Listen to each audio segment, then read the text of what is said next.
for those of you who couldn't hear the question was, people in Washington today, on either side of the aisle, might argue that 40% of Americans aren't paying any income tax. They're only paying Social Security tax. That means they're paying 15% today.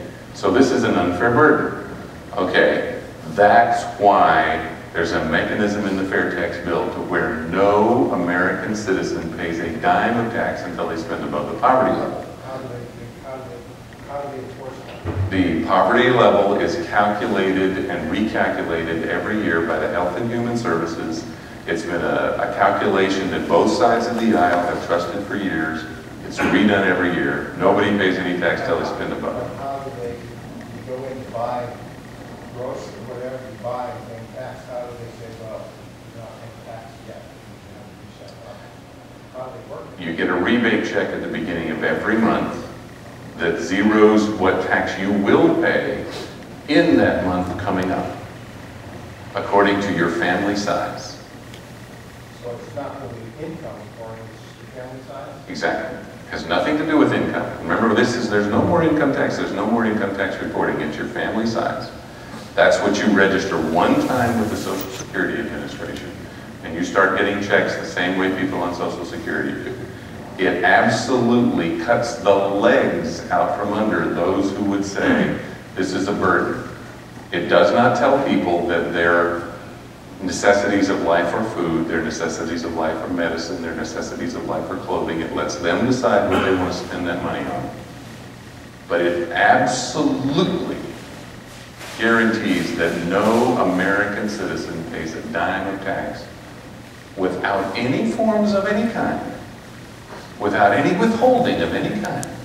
They get their whole paycheck every week until they spend above the poverty level. It is a great deal for low-income, fixed-income people. Yes, sir? What controls are in place to make sure it's collected? What controls are in place?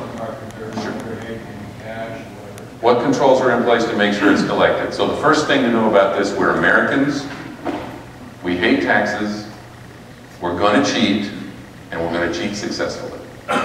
Everybody agree with that? I mean, this whole country started as a tax revolt, right? We hate taxes. We're going to cheat, and we're going to do so successfully.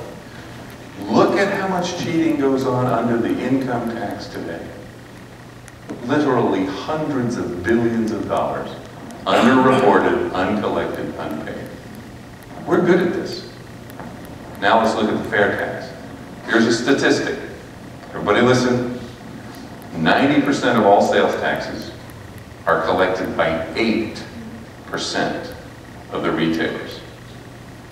90% of all sales taxes are collected by 8% of the retailers. 90% of the sales taxes are collected by Walmart, Target, Sears, Kmart, grocery stores, car dealers, and home builders. 90%.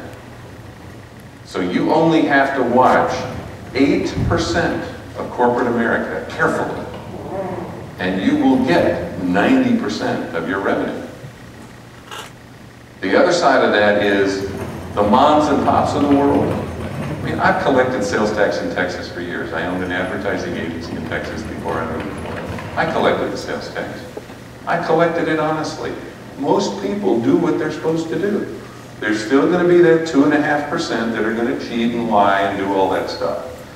But if you've got 8% of corporate America collecting 90% of the tax, if you keep a close eye on a few large moms and pops, you've got well more than 95% of the revenue collected. It's easy. Are people going to cheat? Are people going to do cash under the table? Absolutely. Should they not do that? No, they shouldn't do that. But do we care? Is it a rounding error? Is it a huge improvement over the income tax system? Absolutely. Next question. Yes, sir.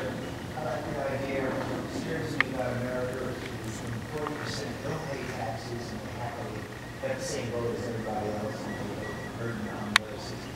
Yes, sir. That's common. Yes, sir. But what are the other results of it, or unforeseen negative results of the country? What bad things happen with this system? Okay, so the question is, It's not a good thing when 40% of America don't pay any tax. And the key to this is they do pay Social Security tax. People who quote that to you right out of the Obama administration or wherever, those people are still paying Social Security. And that is our wedge as activists to get them on our side. The government budget increases every year. Yes, sir. This flat tax, you start out at 23%. Fair tax. Fair tax. Very different from the flat income tax. Fair tax. Okay. 23%. Yes, sir. The escalator on that, is the poverty level determined before or after the tax? The poverty level is determined before the tax, and that's recalculated annually. Okay, so the budget goes up, that 23%, can we assume goes up as well? There's inflation. Absolutely. So let's talk about that. You're talking about the budget goes up. Okay. Expense of the government, size of the government, et cetera, et cetera, et cetera. Okay. I've been doing this for 19 years, and I'll give these speeches, and there's always an activist in the room who also wants me to get rid of the Federal Reserve. And there's always an activist in the room who also wants me to redo and handle all of the Social Security problems.